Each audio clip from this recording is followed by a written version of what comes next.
Farfo et... This meeting is being recorded. OK, pesez sur votre gâtette, là. Ah, c'est moi, ça? C'est pas... C'est marqué, j'ai compris, vous quittez la réunion. J'ai compris, j'imagine. Donc, ça va tout le monde? Oui, merci. Oui. OK, donc je fais juste revenir à ce que je disais. Donc, je suis Denise Lemire, je suis présidente du réseau provincial pour la prévention de la maltraitance en Ontario. Je suis aussi membre du conseil d'administration de la Farfo et membre du CA. Je représente le secteur aîné retraité à l'Assemblée de la francophonie de l'Ontario. Donc, ça me fait très plaisir de débuter cette rencontre, ce webinaire qu'on vous offre aujourd'hui. Donc, ce matin, on est toute une équipe là, qui travaille sur la coordination du webinaire. On a avec nous Jean Hébert, qui est agent régional à la Farfo pour Ottawa et l'Est ontarien.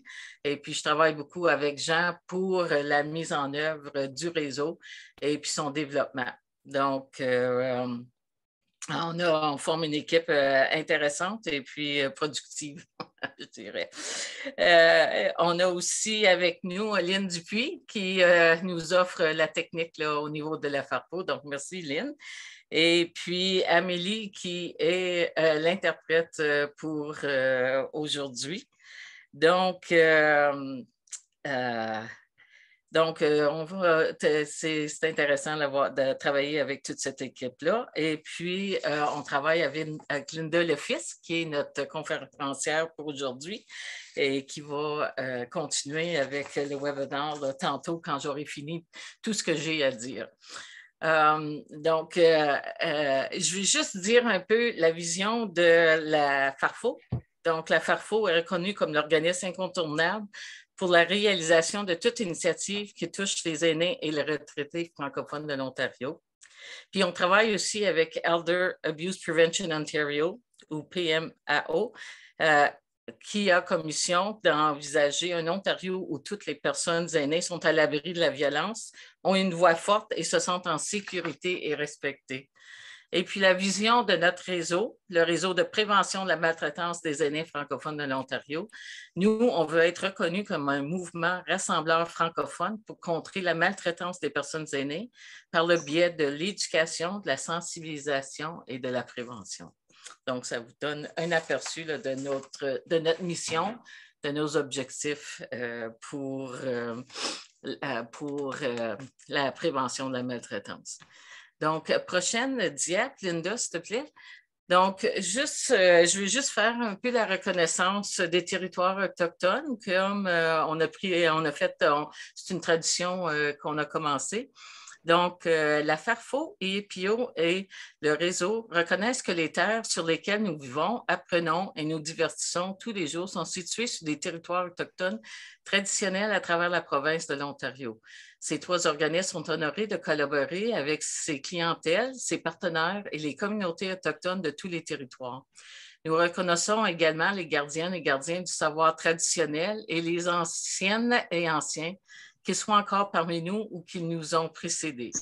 Nous reconnaissons que nous nous réunissons sur le territoire traditionnel un certain nombre de Premières Nations et nous reconnaissons leur gestion de cette terre à travers les âges. Nous cherchons à établir une nouvelle relation avec les peuples originels de cette terre, une relation fondée sur l'honneur et le profond respect. Donc, prochaine diap. OK, donc, juste quelques détails techniques avant qu'on commence avec notre conférencière. Donc, si vous avez des questions, vous pouvez utiliser le chat ou la boîte de conversation ou c'est ça. Peut-être qu'à la fin, probablement à la fin, on va avoir une période de questions où vous pourrez lever la main. Mais essentiellement, si vous pouvez mettre votre question dans le chat, ça serait préférable. Et puis, Jean et moi, on va gérer ça là, tout au long de la présentation. Mais on va laisser Linda faire sa conférence et puis on pourra prendre vos questions à la fin. Je ne sais pas s'il y avait d'autres consignes, Lynn, que je devrais dire ou qu'on devrait dire. Je pense que ça va. C'est bon? Jean aussi, là, c'est bon? Ah, ça va. En écrivant vos questions dans le chat, ça va nous permettre d'y répondre si on n'a pas le temps en ligne. On va donner suite après le webinaire et on va répondre à toutes les questions. Bon, d'accord. Donc, maintenant, je passe la parole à Linda, le fisc, qui va nous commencer. C'est exposé de présenter le réseau, c'est une bonne idée. Donc, le réseau, ça ne fait pas longtemps qu'on existe. On a eu une assemblée générale le 8 novembre. Et puis, comme j'ai mentionné, c'est la FARFO et Elder Abuse Prevention Ontario qui sont nos partenaires. Et puis, j'ai expliqué notre mission. Donc là, on est en train de préparer un plan d'action pour la prochaine année. Et puis, on va vous envoyer incessamment un sondage pour voir les prochains webinaires, qu'est-ce qu'on pourrait offrir qui pourrait vous aider, et puis aussi de la formation qui pourrait aussi vous aider. Donc, vous pouvez voir tout ce qui se passe au niveau du réseau à farfo.ca, puis vous cliquez sur l'icône RP Mafo, et puis là, il y a un formulaire aussi là, pour devenir membre, et puis des informations, des ressources, des choses comme ça. Je vous invite à aller visiter ça. Donc, Linda, à toi.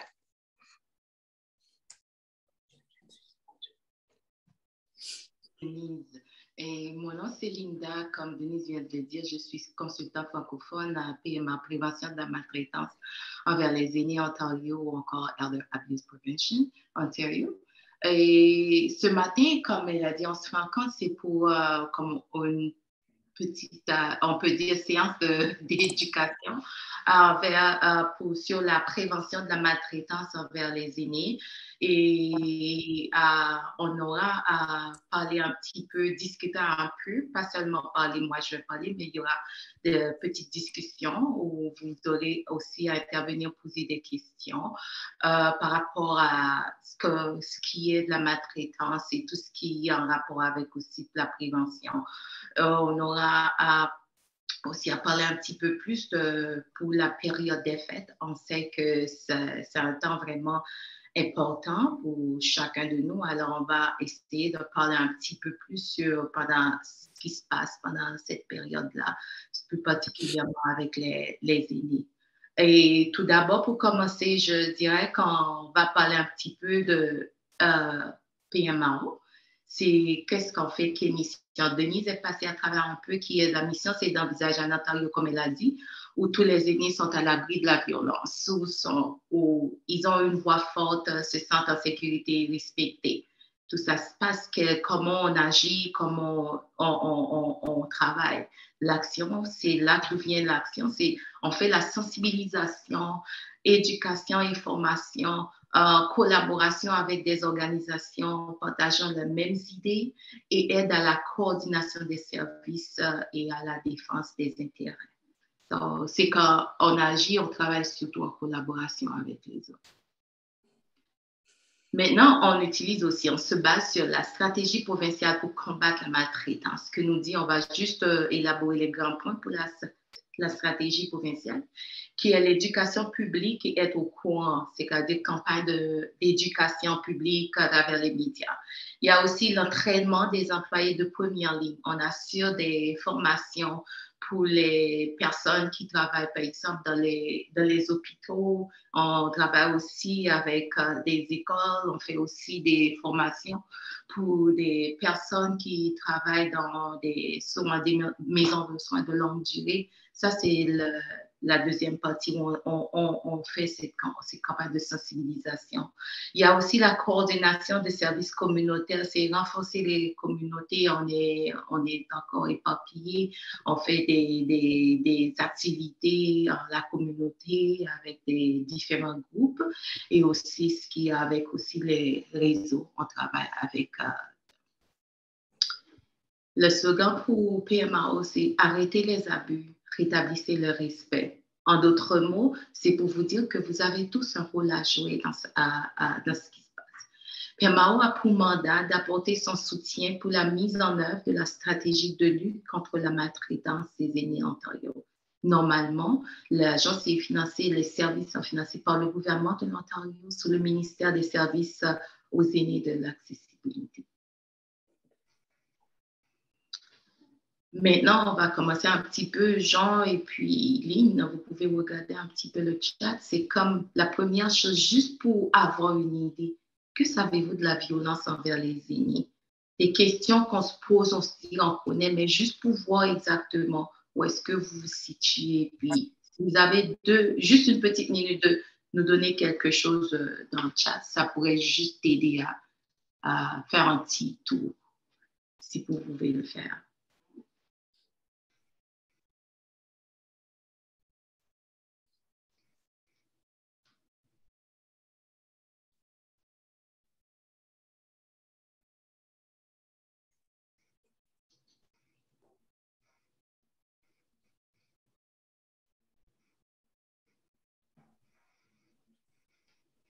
OK. Jean, est-ce que tu as des réponses ou bien Lynn, pourriez-vous lire un petit peu, juste rapidement? Ce qu'on voit dans le chat. Oh, vas-y, Jean. En fait, je n'ai rien vu qui répondait à la question comme telle. Oui, il y a Jessica Dupuis qui dit « La violence peut être physique, psychologique et financière. » Oui. OK. Tout ça là-dedans, effectivement. On va voir un petit peu. L'autre question, c'est croyez-vous que ce soit, parce qu'on veut voir vraiment le travail qu'on fait, croyez-vous que ce soit un problème dans votre milieu? Juste rapidement. Sonia nous dit « C'est une violence cachée car les aînés ne dénoncent pas toujours. » Puis elle a bien raison.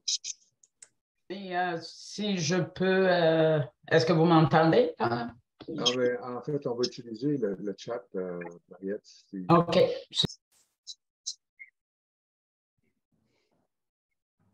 Votre curiosité, votre intérêt. Donc, Félicité dit physique et morale. On regarde, par exemple,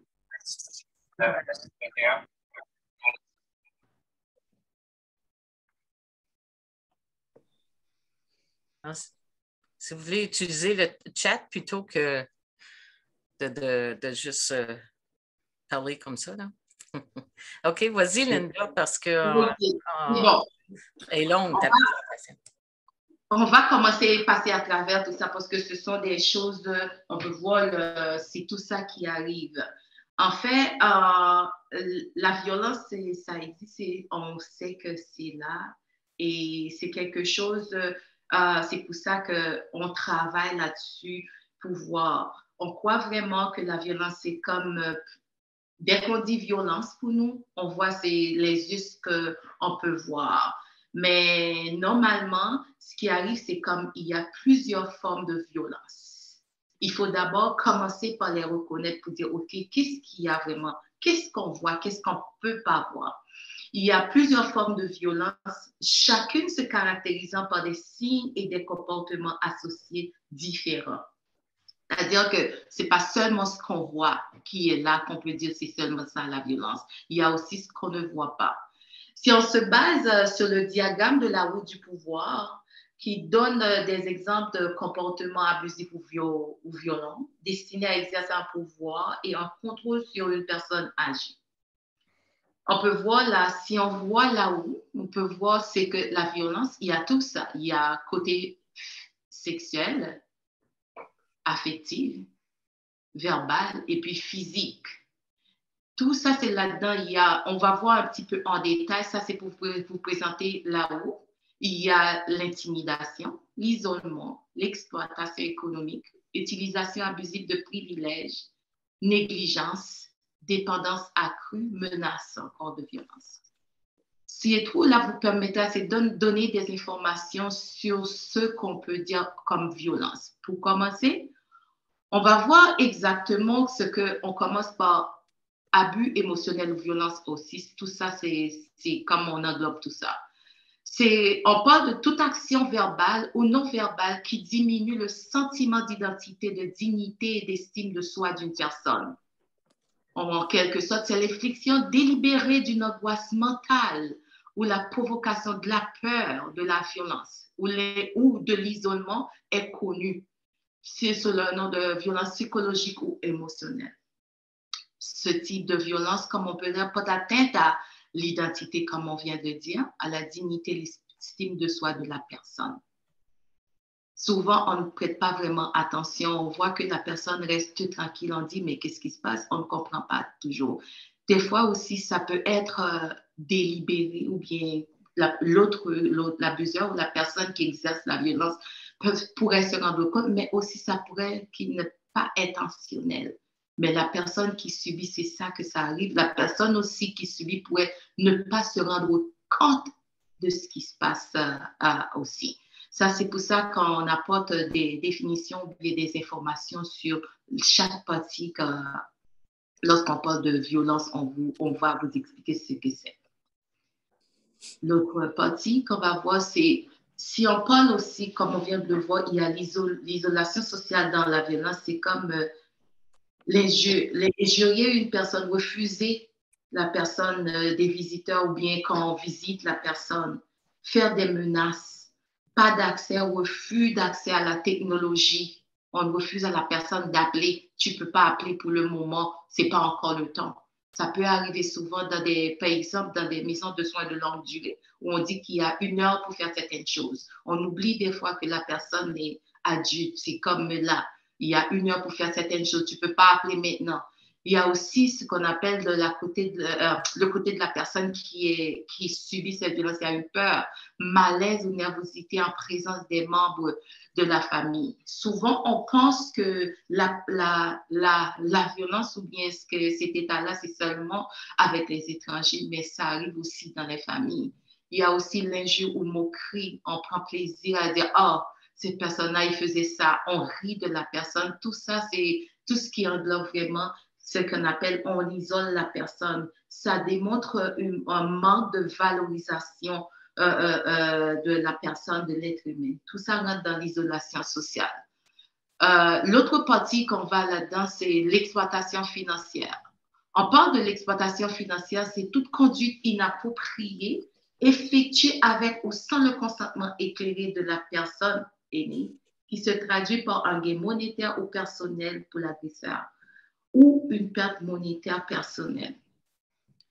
L'exploitation financière, on peut dire selon les stacks, c'est comme la forme la plus courante de maltraitance des personnes aînées. Et désigne souvent qu'on peut voir, il y a le voile qui arrive, on voit des fois la personne ne se rend même pas compte qu'on lui vole de l'argent. Il y a l'utilisation aussi, la personne dit prête-moi un petit peu d'argent, l'utilisation abusive d'argent, comme on achète pour toi, j'achète pour moi aussi. Ça, c'est l'utilisation abusive de l'argent de la personne.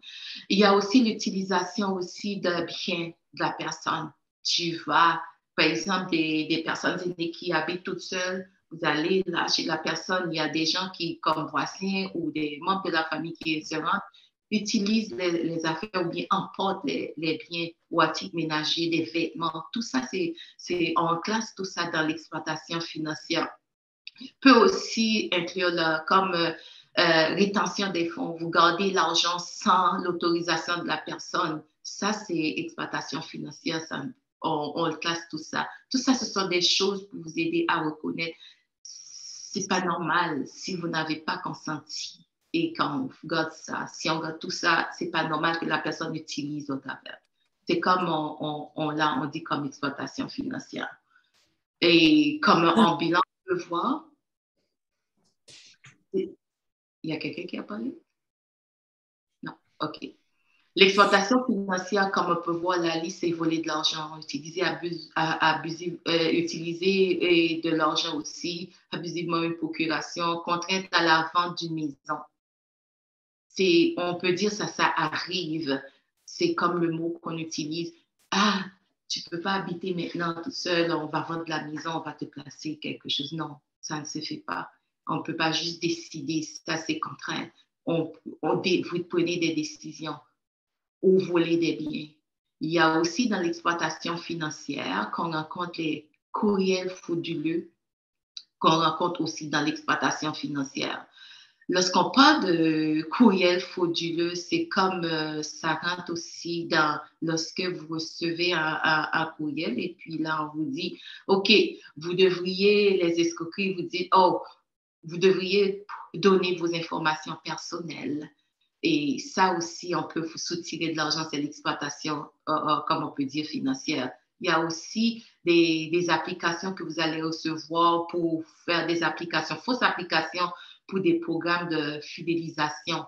Ça aussi, c'est de l'exploitation. On vous présente ça comme, oh, c'est quelque chose que vous pouvez faire, rechercher, adresse, quelque chose là-dedans. Ça, c'est des applications qui ne sont pas vraiment, c'est une façon de vous soutirer de l'argent. Il y a aussi l'escroquerie des grands-parents. Les personnes qui se font passer là pour par exemple, oh oui, je suis des membres, je fais partie de la famille, c'est mon grand-père ou ma grand-mère, tout ça arrive, ils se font passer pour des petits-enfants en détresse, qui ciblent de nombreuses personnes aînées qui souhaitent, surtout en cette période de fête-là, qui souhaitent renouer avec les membres de leur famille. Ça aussi, c'est quelque chose qui pourrait se présenter où la personne se fait passer pour des petits-parents, sachant à quel point que c'est un moment, spécialement pendant la période des fêtes où on aimerait avoir un membre de la famille, on aimerait entrer en contact. Et là, la personne qui connaît la situation fait passer pour un des membres de la famille, la période des fêtes, il prétend avoir des difficultés, ça c'est besoin d'argent. Sachant à quel point on est sensible, on se fait des idées, qu'est-ce qui va se passer, est-ce qu'il a un cadeau ou bien des choses comme ça, on se préoccupe.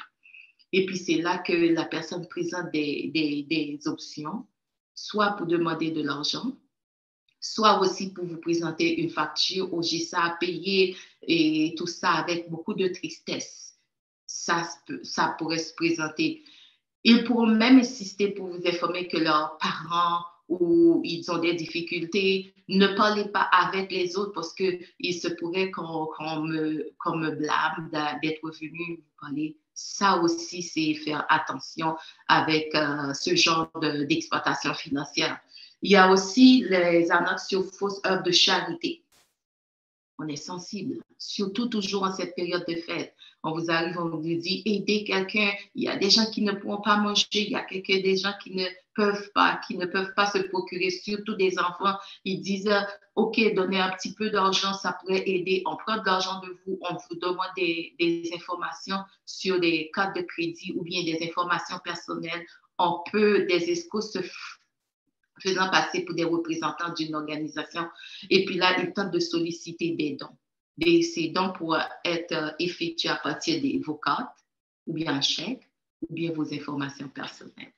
Ça, c'est comme on peut dire, je me suis vraiment attardée dessus parce que là, c'est quelque chose qui arrive assez souvent et qu'il faut vraiment être vigilant pour pouvoir déceler ce genre d'exploitation. Dans les prochaines diapositives, on va parler un petit peu des choses à faire, comment les reconnaître. On va aussi maintenant, on va prendre l'autre partie de la violence qu'on fait face toujours, c'est la violence physique. Violence physique qui est tout acte de violence, de maltraitance qui peut ou non entraîner des blessures physiques, mais qui provoque une gêne ou une douleur physique. Des fois, la personne, c'est comme on le voit assez souvent, bien, prend les mains, tire ça un peu. Ça, c'est une force. On met une pression sur la personne, ou bien on pousse la personne, ou bien on refuse des choses, médicaments et autres. C'est là, comme la liste qu'on fait, comme violence physique, on fait frapper ou donner des coups de poing, malmener, secouer, utiliser un moyen de contention. Tu ne sors pas aujourd'hui, je ferme la porte. Non. Tirer les cheveux, contrainte ou enfermement, surmédication ou absence. Oh, tu ne veux pas rester tranquille, tu ne dors pas. Moi, je te donne quelque chose pour te calmer. Ça, c'est violence physique. Il y a aussi des frappés, il y a aussi des verres cassés, des périodes de colère où on frappe une chose sur la personne, ça peut blesser. Tout ça aussi, ça fait partie de la violence physique. Maintenant, on est à violence sexuelle. qui c'est contact sexuel non consensuel, de quelque nature que ce soit avec une personne âgée, les contacts sexuels avec toute personne incapable de donner son consentement sont aussi considérés comme des agressions sexuelles. Ce qui arrive avec cette partie, c'est comme on peut voir, ça se peut que la personne, oui, on donne le consentement, mais ce consentement-là peut être retiré à n'importe quel moment. Il n'y a rien qui est là qui me dit que « Oh, je voulais passer du temps avec toi », mais ça se peut qu'à un moment donné, je me sens plus confortable. Alors, on voit comme la liste est obligée à toute forme d'activité sexuelle non désirée.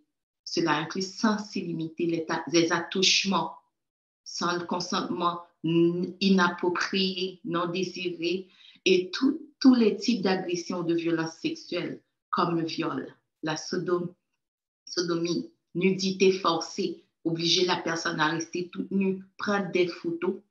Et aussi, il y a ce qu'on appelle tirer, on peut dire, oui, je te comprends, passe la main. Tout ça, là-dedans, c'est comme, tout ça fait partie de violence ou d'abus sexuels. C'est non, je ne suis pas d'accord. On va voir un petit peu plus tard ce qu'on fait. Il y a la négligence aussi là-haut, là, on avait vu. La négligence, c'est le fait de ne pas fournir les soins et de l'assistance nécessaires à la santé, à la sécurité ou bien-être, et comprend aussi l'inaction ou une tendance à l'inaction qui met en danger la santé ou la sécurité de la personne. Comme type de négligence, on va avoir manque d'accès à l'épicerie, aux médicaments. Oh, je ne suis pas capable maintenant, là, je vais aller un peu plus tard. Annulation des consultations chez le médecin ou consultations téléphoniques. Refus d'accès aux services, absence de soins ou de traitements médicaux. Refuser des soins de base tels que la nourriture logique, les médicaments, les vêtements, incapacité. La négligence, des fois, on tend à dire que ça arrive vraiment intentionnel, mais ça se peut aussi que ce n'est pas intentionnel. C'est comme on le fait, c'est comme manque de temps. Et c'est pour ça qu'on souligne le manque d'accès à l'épicerie ou annulation des consultations chez le médecin. Une personne qui attend ou bien qui demande un petit peu de support, on veut dire, pour faire certaines choses. Lorsqu'on n'est pas capable, on annule sans le consentement bien voir. C'est une forme de négligence parce que ça se peut que c'est un rendez-vous assez important. Mais aussi, l'autre qui annule pourrait que c'est manque de temps ou bien d'épuisement aussi, ou bien avec des fournisseurs de soins rémunérés, comme dans les maisons de soins de longue durée, manque de personnel, on annule, on fait certaines choses. Il y a aussi, avec les membres de la famille, ça se peut aussi que manque de temps et fatigue et autres. Tout ça, ce sont des choses qu'on pourrait dire, mais on le comprend, mais ça fait partie aussi de ces formes-là qu'on appelle négligence qui devraient être prises en considération. Il y a aussi la violence spirituelle, c'est refuser l'accès à des cérémonies religieuses ou autres pratiques spirituelles. Il y a le respect comment on peut dire, de foi spirituelle ou cérémonie religieuse ou la religion de la personne. C'est pas dire que la personne aînée n'a plus de droits ou bien on décide de tout, on continue tout ça. La personne doit avoir accès. Une fois qu'on lui refuse l'accès, c'est comme on peut dire, c'est comme une sorte de violence ou d'abus parce que vous abusez d'un pouvoir pour empêcher à l'autre personne de faire une chose qui lui tient à cœur ou bien qui est importante pour elle. So, c'est comme on met ça dans la route, c'est comme un sorte d'abus. Et l'autre partie qu'on va voir, puisqu'on a parlé un petit peu, on dit que, pour résumer un peu, la maltraitance des aînés a un impact sur les personnes aînées résidant dans toutes les maisons, que ce soit dans la communauté, maison de soins de longue durée, maison de retraite. C'est pour vous dire, ça, on devrait prêter attention à tout ça. Pas seulement à cet endroit-là ou non, c'est un peu partout que ça existe. Maintenant, ça nous met à la prochaine. Qu'est-ce qu'on fait? Surtout, on est dans cette période de fête. Qu'est-ce qu'on fait exactement? Voilà, c'est pourquoi au début, j'avais parlé de la saison des fêtes, quelques petites mesures. On le fait d'habitude pour aider, dans notre world, pour dire que pour la prévention, mais pour la saison des fêtes, on va renforcer ces mesures que nous pouvons prendre pour protéger les aînés parce qu'on sait que dans cette période, vraiment, c'est vraiment difficile et ils sont vraiment, les personnes sont vraiment vulnérables. C'est pas seulement les aînés, mais un peu partout, on est vulnérable. Pour l'isolation sociale, on vous dit, qu'est-ce que vous devriez faire? Offrir un soutien social pour aider les personnes à se sentir moins isolées. Ça, c'est quelque chose qu'on peut faire pour les aider. On peut aussi prendre de leurs nouvelles. Si vous êtes à proximité ou demandez à d'autres personnes de faire à votre place si vous n'êtes pas capable. Offrez aussi un soutien, très important, au soutien aux personnes aidantes. Lorsqu'un répit est nécessaire pour aider à atténuer le stress. Ça peut aussi que c'est tout ce qui se passe dans l'environnement, ça stresse et ça aussi qu'on néglige, on ne fait pas certaines choses. Entamer ou poursuivre les conversations avec les personnes, les membres de la famille, afin de vous assurer que leurs besoins et leurs souhaits sont respectés et satisfaits. Comme vous le savez, la maltraitance est un sujet difficile et émotionnel à aborder. Rassurez-les en leur disant que vous respectez leur confiance et demandez-leur ce qu'ils souhaitent faire au sujet de l'abus si vous constatez quelque chose de ce genre. En ce qui concerne les courriels frauduleux, recherchez les fausses adresses qui contiennent des fautes de frappe ou d'autres erreurs difficiles à détecter. Ça, c'est une façon de voir si ce courriel-là est un courriel frauduleux. Une bonne règle aussi à faire, c'est de base, c'est de ne jamais ouvrir un courriel sans être certain que de la provenance ou d'où vient ce message-là. Et on voit aussi, c'est comme, parce qu'on utilise beaucoup les courriels, on doit être vraiment à l'affût. Si c'est quelque chose que vous n'avez pas sollicité, vous n'avez pas demandé, on n'ouvre pas. Des fausses applications, c'est comme on vous dit, évitez les offres de code cadeau en cliquant sur un lien dans un courriel ou une application et en fournissant des informations personnelles. Un seul clic pourrait suffire pour qu'on puisse obtenir vos informations personnelles. Escroquerie des grands-parents. Prenez le temps de vérifier les informations qu'ils vous donnent. En parlant avec vos proches, vous découvrirez rapidement le fraudeur avant que vous ne transfériez vos fonds parce qu'il pourrait vous demander de l'argent. Pour les arnaques sur les fausses œuvres de charité, évitez toute sollicitation de dons à votre porte. Allez plutôt sur le site web de l'organisation et pour confirmer les moyens sûrs de faire un don. Ne donnez pas vos informations comme ça parce que la personne vous demande juste de donner ou bien de faire un don. Maintenant, on a parlé un petit peu pendant la saison des fêtes, c'est d'autres réactions, comment agir face à la violence. On va juste passer, on ne reste pas trop dessus parce que l'heure avance. Pour vraiment réagir face à la violence, il faut reconnaître les signes, tout d'abord. C'est comme, pour reconnaître les signes, il faut vraiment prêter attention.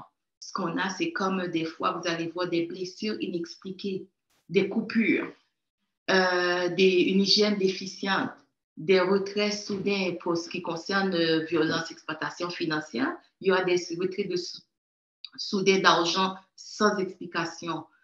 En ce qui concerne négligence, vous allez voir qu'il y a des tenues vestimentaires non appropriées, ou bien c'est sale, ou bien comme vous allez voir, chemise.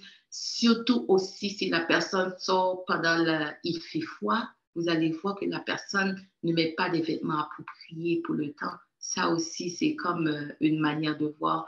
La privation de soins ou le refus de l'accès aux services. Ça aussi, vous allez voir si la personne rate beaucoup de rendez-vous. C'est comme vous devez vous poser des questions. Pourquoi cette personne n'arrive pas? Peut-être si je travaille là, je vais voir que pourquoi on annule souvent. Ça, ce sont des signes qui montrent qu'il y a quelque chose qui ne fonctionne pas. En présence de la personne, vous allez voir qu'il y a une sorte de sécurité. La personne pourrait être nerveuse.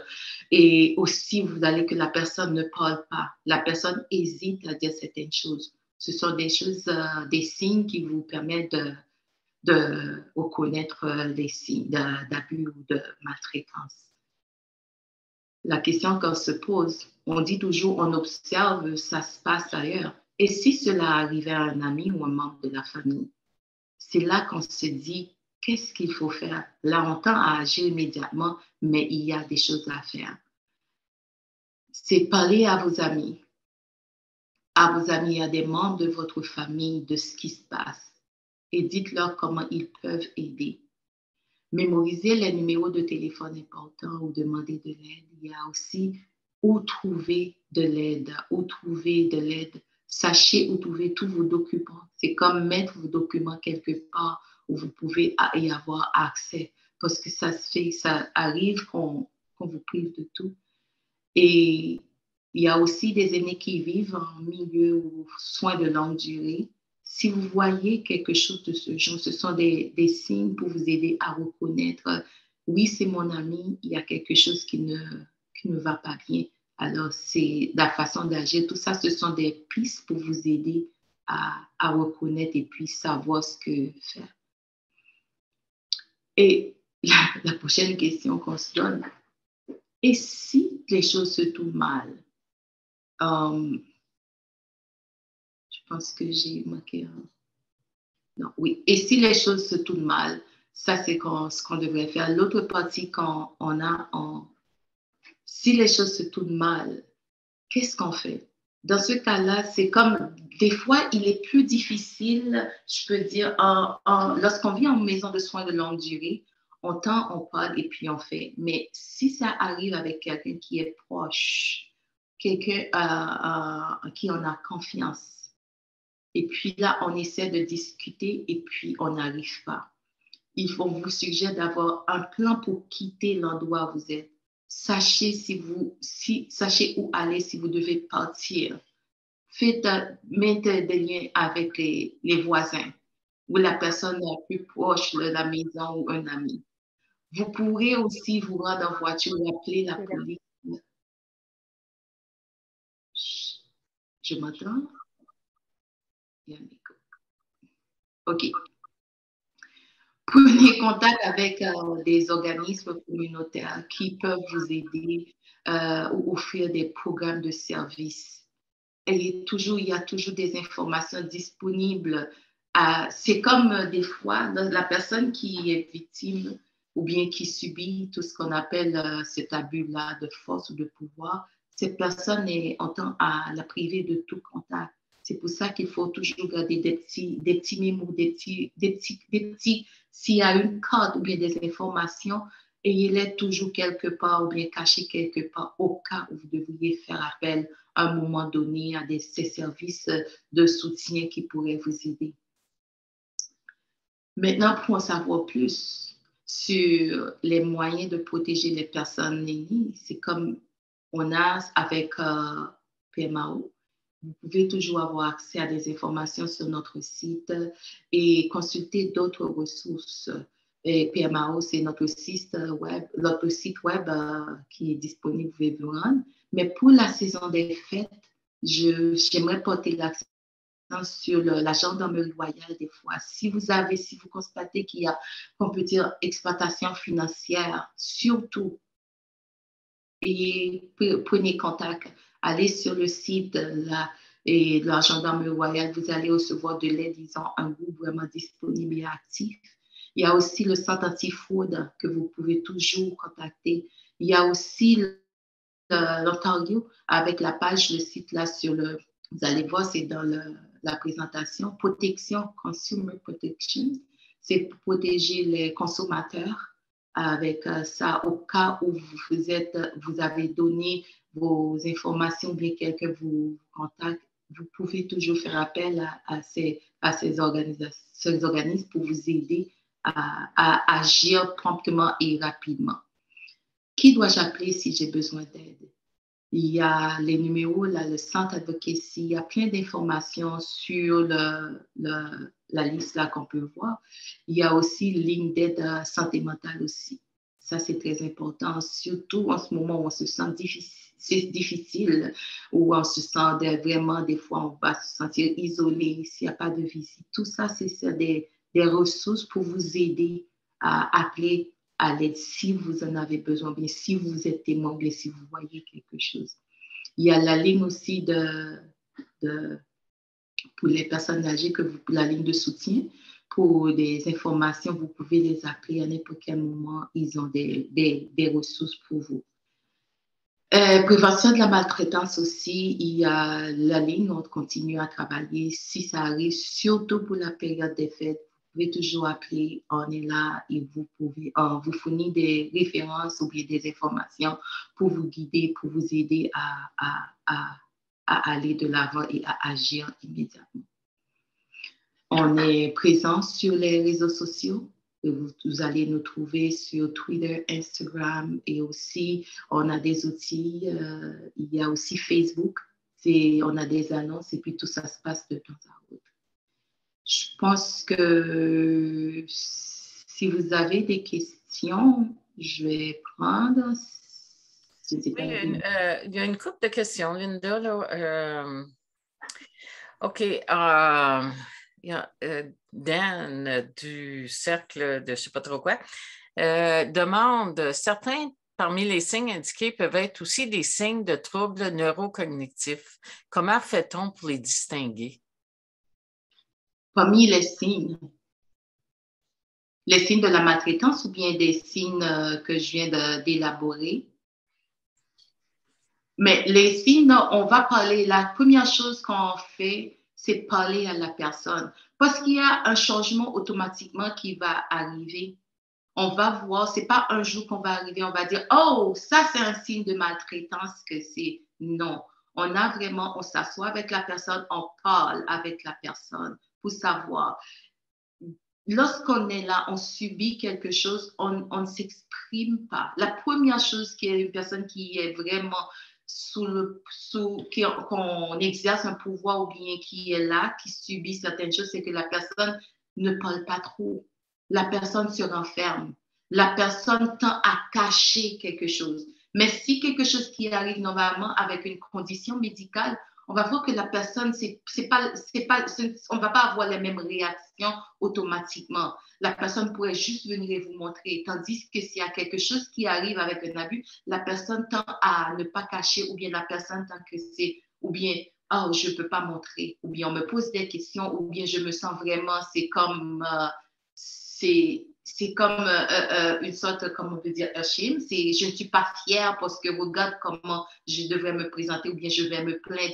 Il y a tout ça là-dedans au cours de la conversation qu'on pourrait vraiment interpréter. Il y a aussi qu'on offre de l'aide pour savoir si c'est une condition médicale. On peut toujours parler avec la personne et voir, OK, on va voir si toi, tu fais tes démarches ou bien tu vois si c'est une condition médicale. On va surtout voir qu'il y a une historique, qu'il y a quelque chose qui se passe, si la personne a vu les professionnels ces derniers temps. Tout ça nous permet vraiment de déterminer ou bien de faire le décrochement entre ce qui arrive avec une condition médicale ou bien signe d'abus ou de maltraitance. On a un petit peu de temps. Je ne sais pas si Dan voudrait poser sa question plus spécifique. Est-ce qu'on peut ouvrir son micro? Oui. Bon, en fait, bonjour tout le monde. Donc, voici ma question. Parmi les signes qui étaient indiqués que les signes d'exploitation financière, si je ne me trompe pas, il y avait celle où on décrivait que la personne aînée, elle s'habillait ou bien elle avait des vêtements qui n'étaient pas convenables pour le temps ou bien les conditions météorologiques. Donc, voici un peu ma question. Comment est-ce qu'on peut faire pour distinguer ces signes-là des signes précurseurs de troubles neurocognitifs? Je ne sais pas si la question a bien été formulée, mais en tout cas, nous, on reçoit parfois des appels et pour, ou bien il se peut qu'on s'aperçoive que, voilà, il y a cette personne aînée qui, comment est-ce qu'on peut, est-ce que, voilà. OK, on peut voir ça parce que la personne, vous allez voir la personne pour des troubles neuro, la personne va être perdue là. C'est comme ne se rend pas compte de ce qui se passe. Vous allez lui poser des questions sur le nom, d'où elle vient. La personne, vraiment, j'ai déjà eu à vivre ça, la personne ne sait même pas d'où est-ce que je viens, comment j'ai pu arriver là. Il y a une sorte de, ce qu'on peut dire, c'est comme perdu, on ne peut pas reconnaître le nom, rien du tout. Tandis qu'une personne qui sort, la personne parle normalement, t'exprime tout ce qu'il y a, mais tu vois que la personne n'est pas proprement habillée ou bien avec le temps. Ça, c'est comme la personne se fait accompagner ou bien la personne est sortie toute seule, mais tu vas lui poser des questions, tu vas lui parler, la personne va te répondre et normalement. Mais dans l'autre cas, c'est comme des blancs de mémoire où la personne ne se rappelle de rien du tout de ce qui arrive, comment j'ai pu me retrouver ici ou bien qu'est-ce qui s'est passé. D'autres aussi, il y a des personnes qui sortent sans la supervision. Ça peut arriver que la personne était là, on travaillait et puis la personne est partie. Vous allez voir qu'il y a aussi des mouvements de recherche aussi. On va chercher la personne. On va dire, mais où est-ce qu'elle est? Mais il y a des gens qui, ou bien des membres de la famille vont se mettre à chercher, ou bien des professionnels, si la personne réside dans un milieu ou dans une maison de longue durée, on va rechercher et puis tu vas voir qu'il y a une sorte d'activation de processus qui arrive pour retrouver la personne et puis d'inquiétude aussi qui arrive pour la personne. Mais on peut voir aussi si la personne arrive par exemple, va chez le médecin et puis tu vois la personne, il fait froid, la personne a seulement un maillot ou bien une chemise, il n'y a pas de manteau. La personne ou bien est accompagnée ou bien la personne est là. Ça, c'est un signe pour te dire que non. Ce n'est pas normal si la personne vient en rendez-vous, normal, la personne se rappelle, et puis là, est accompagnée, et puis on voit que la personne n'est pas bien. Il fait moins 20, et puis il n'y a rien du tout. Ça, ce sont des choses qui pourraient nous aider à faire la distinction. Parfait. Merci pour cette explication. D'accord. Donc, juste pour continuer, Linda, Claudine nous fait remarquer qu'il manque le code régional pour le numéro du centre d'accès aux soins. Donc, peut-être qu'on pourrait vérifier puis envoyer ça dans notre circuit. OK. Autre question de Dan à nouveau. Est-ce que les ressources fournissent aussi des services en français? Les ressources que tu as mentionnées. Oui, gendarmerie royale. Il y a aussi prévention de la maltraitance. Je travaille comme consultant francophone. C'est comme on est là, gendarmerie royale, centre antifraude, il y a tous les deux. Ils sont toujours, on fait toujours du mieux que possible pour fournir des services en français. Je ne peux pas confirmer tout le temps que c'est le cas, mais c'est désigné. Puis, j'imagine que la ligne d'assistance aux personnes âgées, ça doit être bilingue, j'imagine? Oui, ça, c'est bien. OK, merci. Une autre question, Lorraine voulait, est-ce que les médecins sont tenus de faire un suivi en cas d'annulation répétée de rendez-vous? Hein, c'est une question intéressante. Mm-hmm. S'il y a une personne, par exemple, dans les dossiers, il y a toujours, si la personne ne prend pas ses propres décisions, bien s'il y a un membre de la famille, quelqu'un qui est là, on est tenu de faire. Mais les médecins ont pour obligation de faire des rappels ou bien essayer de contacter la personne normalement, d'avoir une conversation avec la personne parce que lorsque la personne va venir, la personne va venir ou bien accompagner ou bien rentrer toute seule. On va essayer, le médecin a pour obligation de faire un suivi. C'est ça qu'on appelle, c'est pour ça qu'on a des formations, même lorsqu'on travaille dans une clinique. La personne qui est là de frontline, de première ligne, la personne pourrait aussi avoir des conversations, voir qu'on a fait des annulations et puis parler à la personne directement, non pas avec des autres accompagnés. Mais il est tenu, la chose qui est un peu difficile, c'est qu'on ne peut pas agir sans l'aide de la personne aînée, sans le consentement, sans la personne. Tout ça doit se faire en collaboration, même si on doit reporter. Parce qu'on doit respecter le droit de la personne de parler ou bien de dire pourquoi ça arrive. Mais dans certains cas, il y a des, par exemple, si la personne vit dans une maison de soins de longue durée, il y a une personne qui peut être désignée comme celle ayant la capacité à prendre des décisions. C'est là qu'on pourrait informer si on constate que dans une maison de soins de longue durée, il y a plusieurs annulations, et puis là, le médecin a pour obligation de contacter la personne désignée dans le dossier pour prendre pour lui informer de ce qui se passe parce qu'il y a eu plusieurs. OK, donc on a d'autres questions ou commentaires. Là. Je vais revenir. OK, Jessica Dupuis nous fait une suggestion, donc avoir une formation sur comment démystifier les signes et comportements liés aux maladies neurodégénératives pour savoir les reconnaître serait essentiel pour les intervenants qui se questionnent sur ce sujet. Donc, on va prendre ça en note, puis je pense que ce serait un webinaire très intéressant à offrir. Merci, Jessica, pour cette suggestion. Donc, Marie-Reine, est-ce que vous pourriez nous faire parvenir la présentation ou au moins les coordonnées des services mentionnés? Donc, ça, il n'y a pas de problème, hein, Jean, on peut faire ça. Oui. Juste pour vous avertir qu'on a un pamphlet qu'on va faire, un brochure qu'on va sortir d'ici début aujourd'hui ou demain avec PMAO on va mettre des informations, surtout pour la période des fêtes, ce qui pourrait arriver et puis comment aussi réagir, comment aider des lignes et des lignes de soutien et puis des numéros. On va faire circuler ça, on va passer pour vous. Juste pour vous aider à avoir quelque chose en main. Oui, je vais envoyer la présentation. Il y aura une brochure aussi plus court et plus pratique. OK, d'accord. Donc, Sonia nous dit « Les organismes communautaires sont tellement un bon endroit pour aider les aînés à faire face aux violences quelconques, car tout changement peut être observé par le personnel qui voit les aînés sur une base régulière.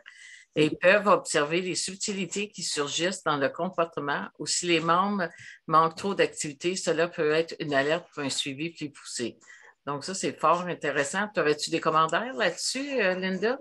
Non, c'est pour ça que j'ai dit des ressources ou bien c'est effectivement ce que la personne a dit. Des organismes, c'est ça, mais le plus souvent, les personnes aînées attendent du soutien pour vraiment circuler dans la communauté. C'est là qu'il est un peu difficile, mais définitivement, c'est un moyen grand, comme on peut dire, d'aider vraiment à voir des signes.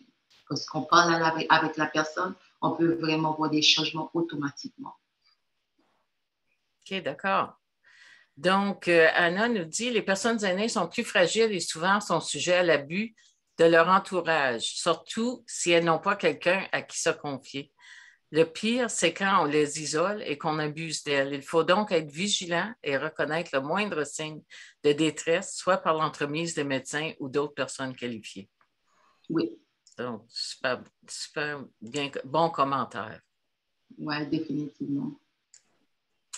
On a des groupes pendant la fin d'année, plusieurs groupes qui vont visiter des maisons de soins de longue durée, juste des maisons de retraite aussi, pour partager, faire des activités avec.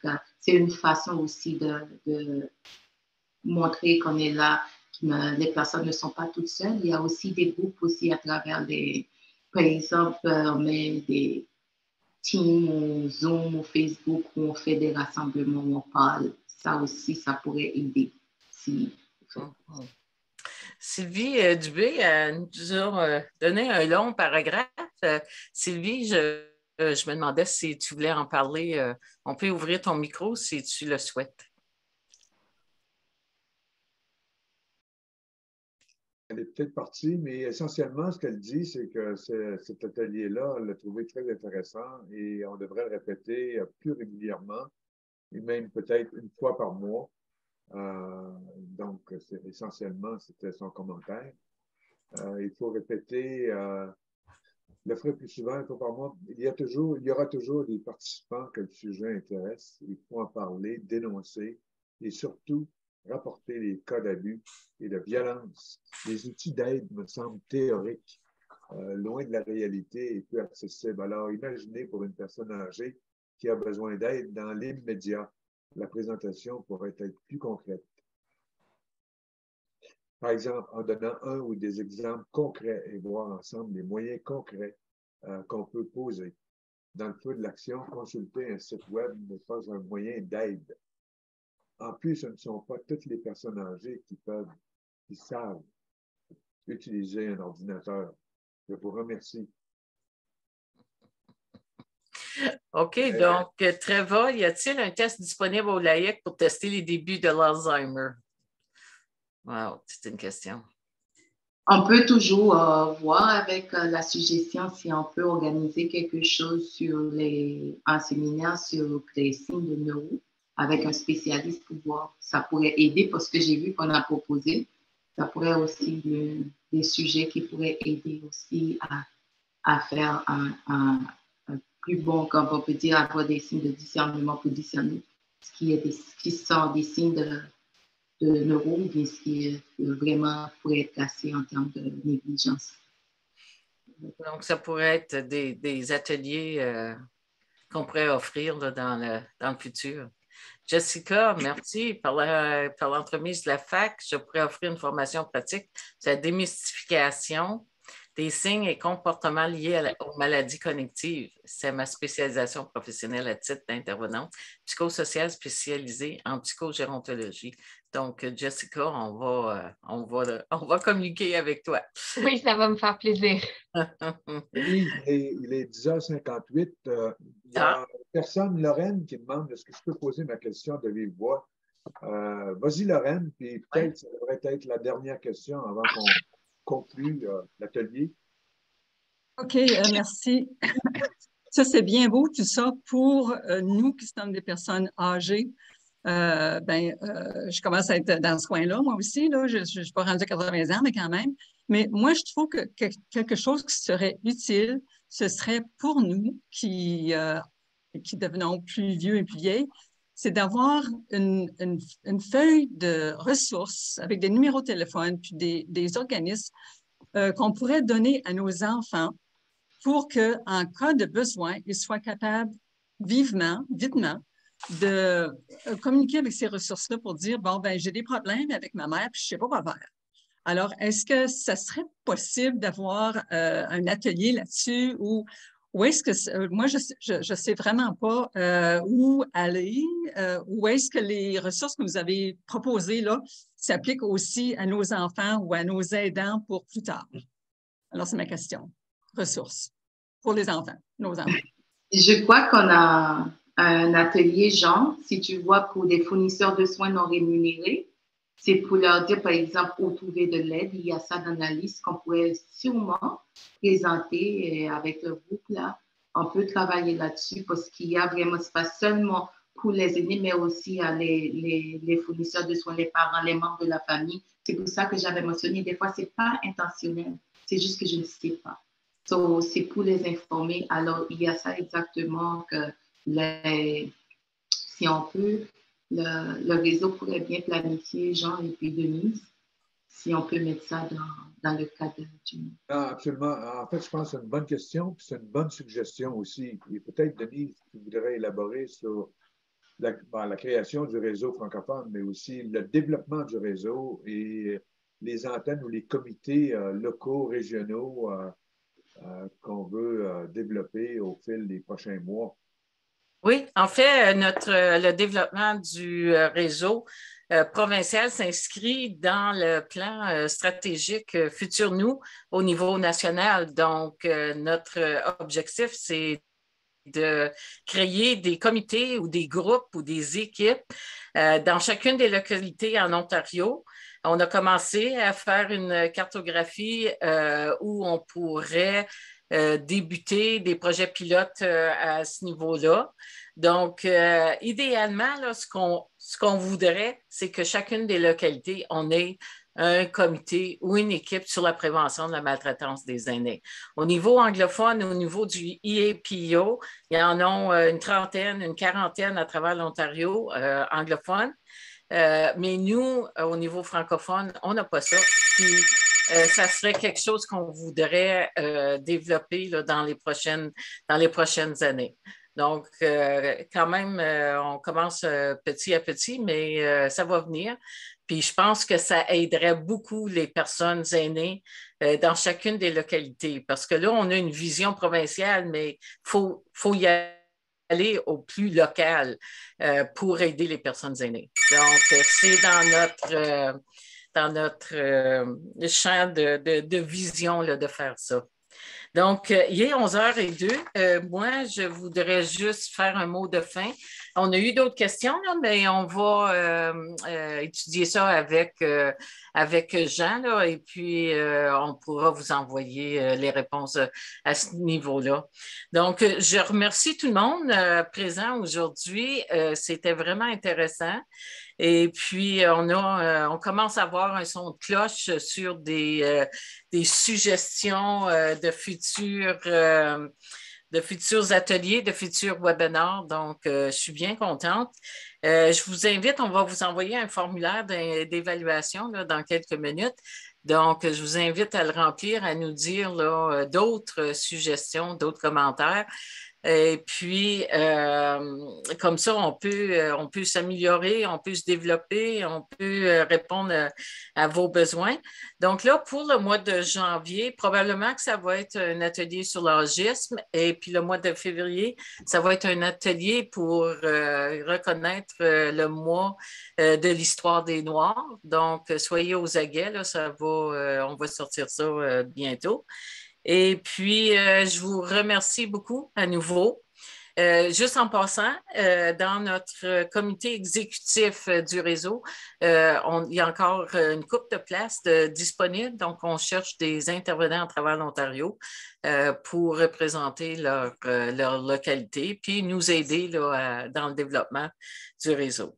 Donc, au nom de toute l'équipe, je vous remercie. Je remercie Linda pour son atelier qui était fort intéressant.